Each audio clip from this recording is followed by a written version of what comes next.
Қазақстан Республикасы Ішкі істер министрлігі есірткі қылмысына қарсы іс-қимыл департаменті мен есірткінің қылмысын алдын алу және болдырмау мақсатында елімізде орын алған карантин режиміне байланысты халықтың денсаулығы мен эпидемиялық жағдайдың алдын алу мақсатында арнайы логотип орнатылған бетперделерді тарату жүргізіліп жатыр. Аталған іс-шара Түркістан облысы полиция департаменті есірткі қылмысына қарсы іс-қимыл департамент қызметкерлерімен жалғасып, қазіргі таңда орын алуда. Полиция қызметкерлеріне рахмет, осындай індет таралып жатқан кезде халыққа көмектесіп жатқанына, есірткіге жол жоқ жастар арасында.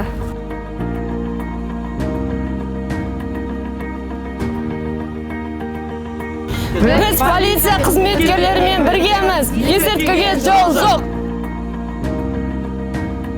Мына жастарды халқымыздың дамуы үшін, ұлтымыздың амандығын сақтау үшін ол есірткі деген нәрсені қарсы болғанымыз керек, жастарымызды содан қорғауымыз керек. Соған атсалысқандарыңа сендерге көп рахмет.